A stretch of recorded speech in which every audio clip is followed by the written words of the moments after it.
Green. I'm the chair of the Finance Committee. This is a meeting regarding an update on the revisions to the city's website. I'm joined by Councillor Hogan and Councillor Driscoll. So Ruthie, I'll just turn it over to you to kind of just start with giving us an update. Okay. And apologies if you hear the jackhammer in the background. I'm going to go ahead and share my screen.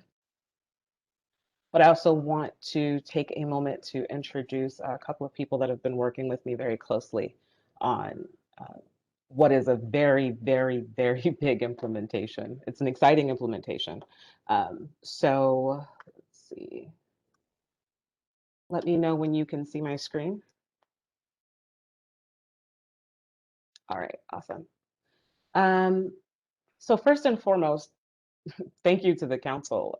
This project would not have been possible without the approval of the contract to partner with Open Cities and the provisioning of the budget that we have to be able to make these website modifications. Open Cities is a company that specializes in content management systems. So traditionally, in the olden days, websites were like billboards, and they had webmasters, and companies would come in, design it for you, and then walk away. As the product has changed and as our digital needs have changed, a lot of vendors now are adapting the new model of giving you a content management system. So you own all of the content. We own our files, our procedures, our key services, and we need a system to be able to manage it in.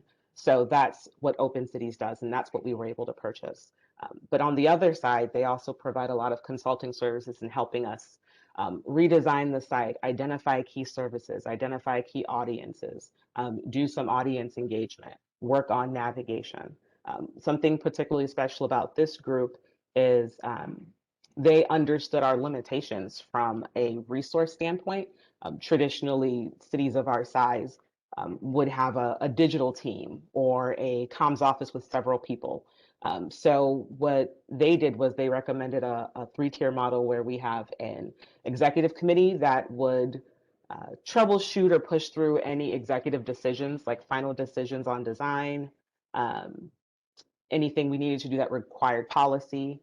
And then second layer, they recommended a core advisory team where we bring in key stakeholders within the departments that would help us make decisions and guide on the project implementation. And then lastly, a content steering team. You bring together all the people who really own the content, the departments that are creating PDFs, that are publishing meeting minutes and agendas onto the site. We have about 24 members in our content publishing team, which they're coming from departments, everything from council to police department. On our core advisory team, I have Amanda Darkangelo from API advising on data management. I have Dave Proack from IT advising on network and security. And then I have Timothy Lyles. Tim, you want to wave? Timothy Lyles is in a very special position. He is our new web specialist, which traditionally would serve like a webmaster. Timothy is probably in his third week at the city. He's not even 30 days in. So starting a job during COVID is very exciting. And myself. So what Timothy Lyles will be doing is he'll become the product owner for Open Cities and whatever other platform we use to manage other sites, because the city has a lot of websites. We have a lot of top level domains. There's the syrgov.net, and then there's all these auxiliary sites, our open data portal, our city blog, our Syracuse FEC website. So this project has really encompassed redesigning the syrgov.net top level domain and simultaneously coming up with a strategy for how are we going to manage all of our digital assets? Who's going to own it? How do we create workflow processes for the information that goes in it? And all the boxes that it needs to check so that we're functioning like a digital city. So I'll go ahead and get started.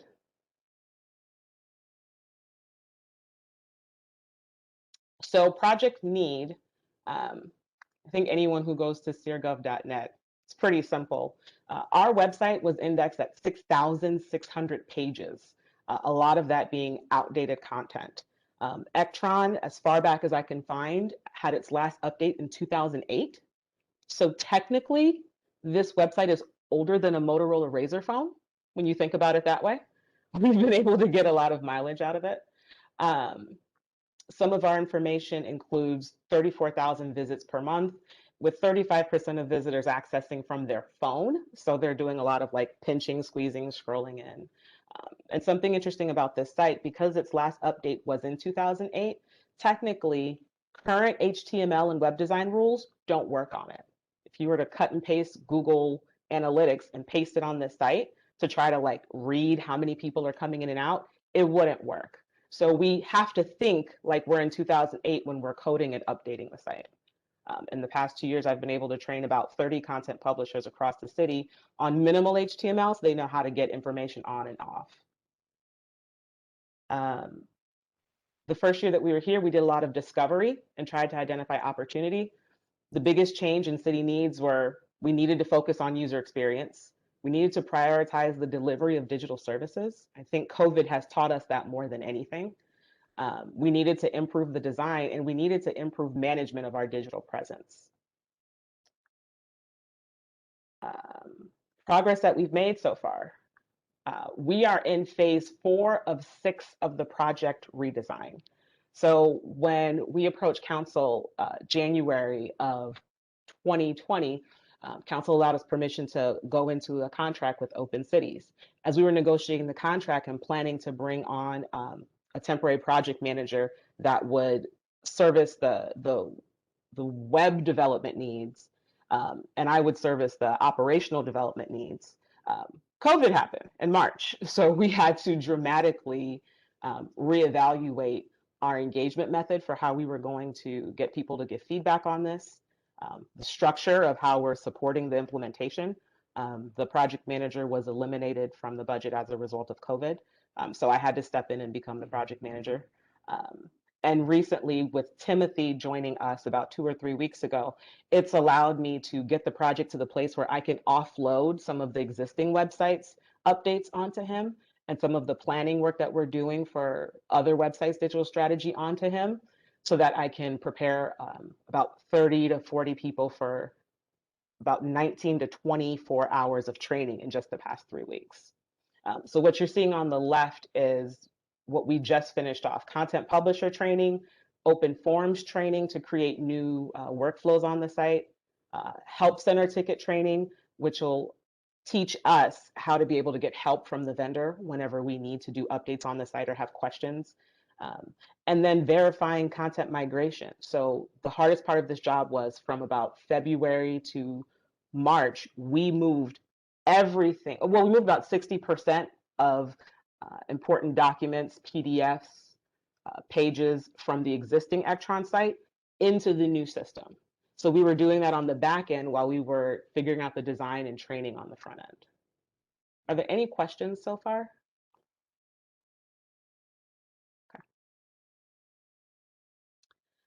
These were the dates for our trainings. So the content publishers across the city spent an aggressive amount of time. That's about 83% of our departments were able to train on the software. What that has also done is it's given us the ability to look at what kind of content they have on there, how much content needs to be rewritten and improved, and how much content we would be able to rewrite and improve in time for our beta launch, which I anticipate will be later on this summer. We have about one more series of training to go before we can pin down those deadlines. So this is just a breakdown of the phases and where we are in the project. This was last updated about a week ago from our consultant side. So we are a bit further along. I'd say we're about 65% of the way through. So what you can see is all the different phases of the website redevelopment. And you're also seeing in the bottom left corner the different consultant teams that that I'm working and coordinating with. So there is the project manager from their side. There is a content development team. There is a navigation development team. And then there's a design development team. So we're managing about 4 or 5 meetings per week on trying to move projects forward.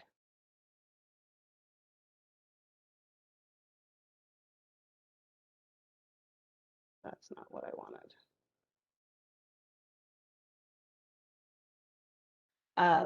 Where the project is right now is focusing on digital services. So as we're doing the trainings for staff, One of the biggest challenges is we have to stop thinking about our user experience as someone is coming to our website to go to a department to get information. We have to think about it as a transaction. So someone's coming to the website because they need to do something, and they shouldn't have to know what department is in charge of them to do it. So whatever transaction guests are performing on the website is considered a service. Right now, we are walking through all the departments and identifying which of these PDFs is actually a form that performs a service. And then we're training on open forms to get that service up on the site and prioritize it in the department pages. So we're down to looking at department page design now and making sure that we emphasize the service that someone comes to that page for first. There's a lot of back-end work that goes into that. Compliance and management requests, strategy and compliance for like our microsites, the accessibility of the documents that are up there, and then just integrating the brand. You know, if you're the CRB and we need to make sure we have videos of meetings and links and your own social channels attached to that site, how do we prioritize someone coming to make a request or to file a complaint versus where we put the video so that it doesn't interrupt people from the service that they're trying to perform. We do have a preliminary design of the new front page. The mayor displayed it at State of the City. This is what the new front page of the new website will look like. It's a little blurry, but it's subdivided into clear areas where now there's a really powerful search function that people can use when they come over to the new site. If they're looking for something and they don't know where to find it, they could just type in the search bar, I'm looking for permit request, or I'm looking for a fence permit, or I'm looking for who is my counselor. And then the key services that we're identifying in every department, we're going to begin populating in this middle section so that we know in winter, some of those key services include a snowplow map. We know that in spring, they include things like blue bin requests or trash pickups. So we're able to update the site based on the season and based on the activity of individuals who are coming to the site. Once we're done with this level of training and working on department pages, we have to begin populating secondary content, which we'll be doing after a beta launch. So a beta launch is pretty much just a preliminary launch. It's just like saying, hey, community, take a look at where we are right now. You usually do it around 70% of the site completion, and you give people an opportunity to play around on the site, to see if they could find what they're looking for, to give you feedback on the design or on the navigation, or if something is not where they expect it to be and it's not intuitive. At every stage of beta, users are able to kind of click a button and say like, hey, this is helpful, hey, this is not helpful. The beta phase gives us a chance to capture those feedback on the back end and make changes to design, make changes to navigation, and make changes to content while we're continuing to do content creation and design for the department pages. Content is going to be very big for us just because the quality of our content and our photo libraries, even the way that we write our pages, a lot of that has to be updated. So we're doing that on a department by department basis. Something that's exciting is once we get to beta launch, we'll be able to partner with this company to do a photo competition so that rather than paying the company to do the aerial photography for the site, they'll do a limit, and then the rest of them will be generated from people in the city of Syracuse. And the company will give a prize for that, and we'll be able to use that photography on the website. And that is about all I have for just giving you an update on where we are in the project, what's coming up next in the project, and the different I guess you could say the different teams that we're working on and the different parts of the project that we're simultaneously managing. I'm happy to answer any questions, and if I need to defer any questions to the rest of my team, I can do that as well. Thanks, Ruthie. I appreciate that. I guess my main thing is from a timeline perspective, and I know this is something we've identified since I guess 2018 when we started, and so I know it's been an evolving process and COVID, but I think we all kind of agree it's taken a little longer than we initially had hoped it would. So I guess going forward, what do we see as like a realistic date for it to go live, and what can we do collectively to make sure we're able to make that happen? So from a timeline perspective, the building of the website is actually not doing bad considering COVID was pretty disruptive between the months of March and May. Um, Cities our size typically spend 3 to 4 years implementing new software, new design, and rewriting new content for every department. Um, we've made good time this year, so we expect that we will hit our beta launch this summer. The goal is to do it by June so that we can get something up there, have the public interacting with it, and spend that time during the summer doing a lot of writing. We've scheduled about 3 workshops just to do writing with the department so that we can have work sessions to work collectively, to ask questions, to get help creating forms. It requires managing 31 departments at once and pulling them away from their day jobs and their work. So it takes some coordination, but based on how we were able to do our trainings this past month, I feel really good about that progress. Questions from other councilors? I was going to say something that we can do to make sure that the timeline isn't further impacted. And side note, Open Cities has been an extraordinary partner. In a non-COVID year, they would typically be able to push through in about 9 to 10 months. Our implementation began last May. So with us, we started that implementation and we had to cut the project manager. And we didn't have a webmaster or web specialist like Tim to kind of come in and take care of the existing website while we're working on building the new one, coordinating training. So, I think that the advisory group structure that we've worked with them to work on, and how flexible they've been on providing trainings for us at the best time for us and not necessarily the best time for them. I feel good that we have a really good partner that's like, hey, we'll work with this schedule and figure out a way to get this across the finish line. And by the end of the summer, my hope is that beta launch between June and July gives us the feedback that we need. We're making those changes consecutively so that by August, we have an alpha site. We have this is the new site, it's staying, and people will be able to navigate it with ease. The existing site will still be accessible for a few months just because it takes people time to find what they're looking for. You don't want to just throw it away.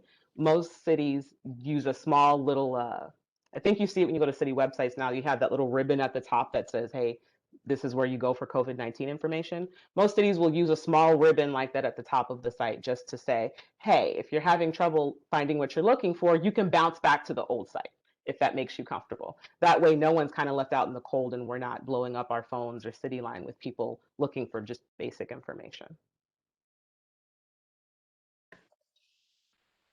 Other questions from councilors?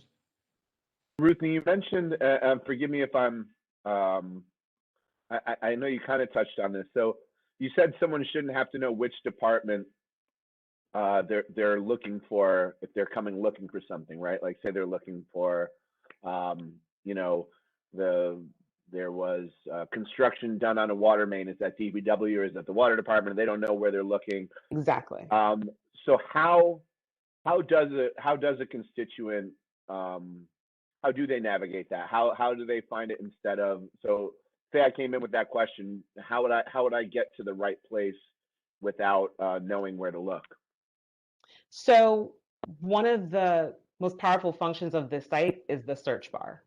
And something that all of the content publishers are learning right now is the importance of A, real text, B, key languages and terms within their departments and the text that they're using, so that when they are writing their pages, when they are creating their forms and their PDFs, we're using those key terms, we're building them into the back end of the site so that they make their way into the programming code.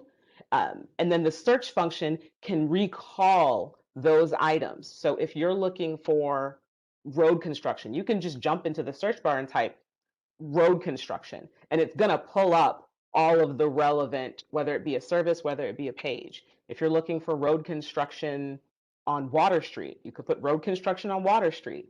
since you got more specific, the search function will get more specific. Another good tool is, rather than listing all of the departments in a side navigation, I don't know if you can see because it's blurry, but our navigation will now migrate to just categories: government, living, business, visiting, and services. So someone can navigate to a category and more intuitively find what they're looking for instead of looking for a department. So if you're looking for a water main break, you can go into services, and services will be broken down by things like city line, city payments, road work, things like that. And lastly, when we were doing the navigation, one of the consulted teams we worked on was Bloomworks, which work as a part of the Bloomberg network. And their expertise is coming in and saying, hey, let's look at all of your city line calls. Let's look at all of your call logs from the mayor's office. Let's look at why people call you and what the frequent items are. And let's also look at what pages people are visiting on your site frequently. And then let's begin to group those into sections of services, whether it's just information, whether it's I need to perform an action, whether it's I need to pay a bill. And then we're going to start to build out a new navigation model for you. We did that a few months ago, and we put it on Facebook, and we also sent it out to a few partner groups like TNT, Neighborhood Watch. We sent some to department heads and our Quality of Life Commission. And the goal was to get them to answer a series of questions just about navigation. If you were looking for A, what's the path you would take on the website to find it? And there was no wrong answer. It was just to be able to see, hey, what's the path that we're looking for to get to this product or to get to this solution? I found the exercise to be very helpful. And we do have the report and results of that exercise if you're ever interested in seeing it. And it was able to give us a sense of how everybody who's on the other side of government is thinking when they come to the site and they're looking for something. So we didn't just pick things that we think should go into the navigation. There was a lot of intentional scientific research behind how is the public using the site, how would people who are familiar with government using the site, and what path gets you there quickly. One of the criteria that we identified in the RFP was when we defined improve user navigation, I specified that I want users to get to what they're looking for within 3 clicks or less. So I was really impressed with the fact that this consultant team looked at a research model that would allow our users to do that.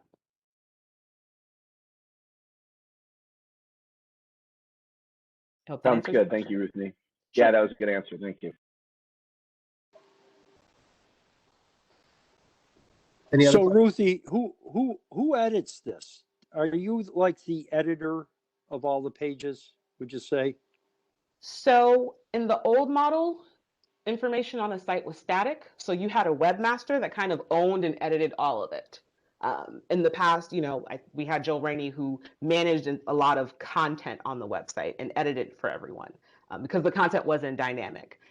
When we go to sites like Amazon or to pay our bills on National Grid or on Spectrum, right now, people are owning the information and then the vendor owns the pathway to get you there. So the way this system works is Tim Lyles will serve as our web specialist, or as the world used to call him, a webmaster. He owns the infrastructure of the product. He makes sure that it works, that things are optimized on it, that people can approve things, that people know how to go where they need to go, that nothing's broken. And the department publishers own the content on the site. So there's going to be someone that's updating information for the infrastructure departments. There's someone in police that's updating information for police. There's someone in the clerk's office or the council office that's updating information for the council. So the different content publishers across the city, they own the information that goes on there. They're editing it, they're managing it. And then Tim becomes their partner. If they have trouble, they go to Tim. If they're trying to get through workflows, they go to Tim. And what I'm doing is I'm making sure that quality control exists for both sides of the process. When it comes up to branding, when it comes up to language, when it comes up to standards, I'm making sure that what we're doing here matches the greater vision for the city, as well as making sure that it matches anything that we do for other websites that we manage. So the The content published at the department level, they publish their own information. Timothy Lyles will serve as the web specialist. He's like a technical support for this. He's a webmaster in that sense for the new syr.gov. And I'm making sure that I bridge both sides with the quality of information that's being updated. So I guess I'm just expressing what my folks in the neighborhood say. I mean, who just checks on the who, what, when, where, and why aspect of each page? You get what I'm saying, Ruthie? Like, I think do. sometimes I'll be looking for somebody's, like a restaurant, and I'll look at the restaurant on their webpage, and I'll have no idea when they're actually open. You know, I mean, the hours are open, the days are open. You know, who do I call, phone numbers, all that simple stuff. Who just checks to make sure every page does that?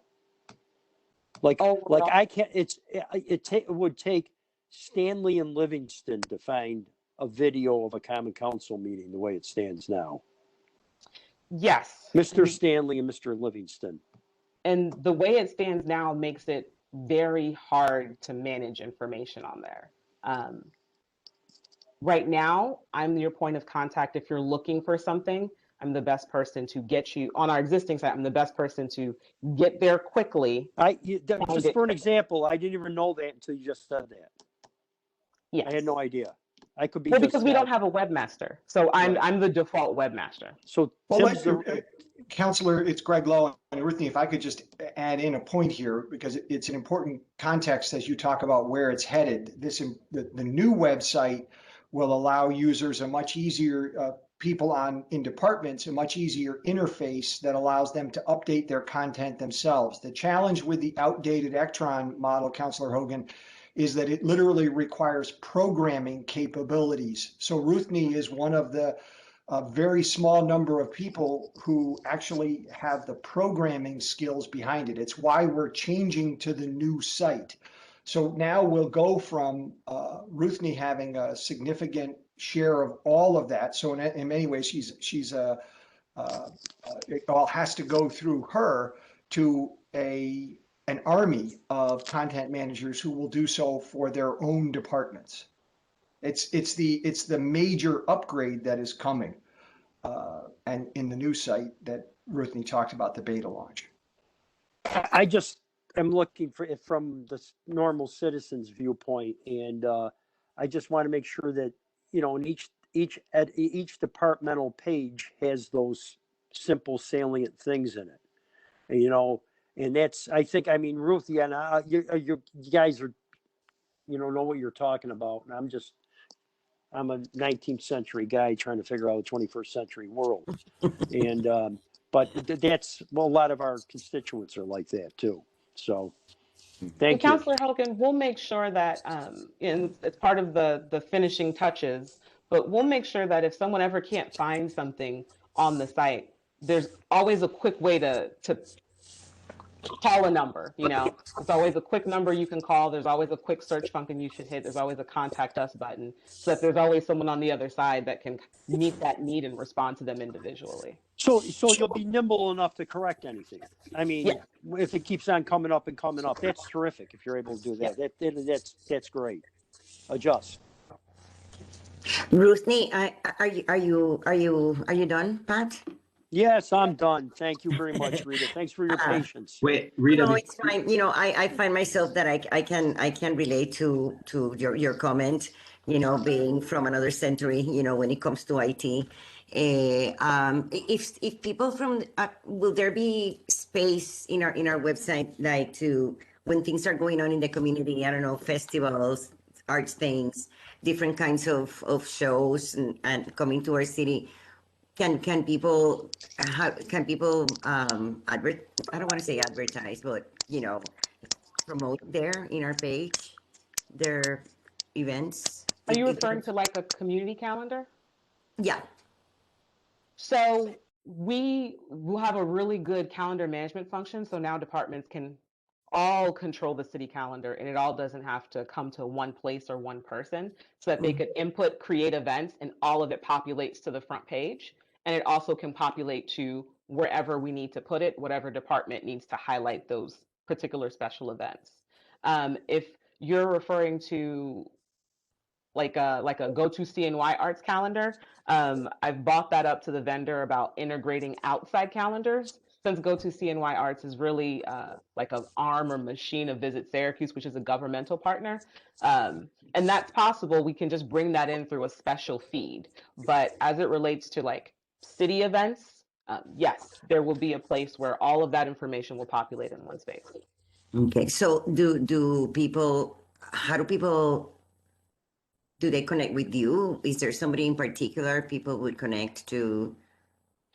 For an event that's not hosted by the city, Yeah, it would be for city events or anything that ends up on the go-to CNY arts calendar. oh, okay, all right, Because so then because it would be yeah. over there, okay. Because if someone manages an event on their own, we don't want to be responsible for putting out their information. And then if that changes or it gets canceled, then it becomes a challenge in trying to like Yes, it communicate does. that to the public. Yeah. Okay, all right, thank you. I'm sorry, Sharon, you were gonna say something? No, Ruthie said what I was going to say. Okay, thank you. In case anyone didn't get the reference, I did look up the Stanley Livingston reference from Councillor Hogan, and it's an adventure film from 1939. So I learned something new every day. I appreciate that, Councillor. Thank you, Councillor Green. You beat me to it. It was an MGM film, actually. No, good to know. Other questions on this topic? Councillor, was it a talkie? It was before my time. I can't answer that. I got you, Councillor Hogan. Any other questions? Okay. All right. Well, Ruthie, I appreciate the update on this, and I think we're all looking forward to the new website going live, hopefully this summer. So thank you all for your time. Thank you.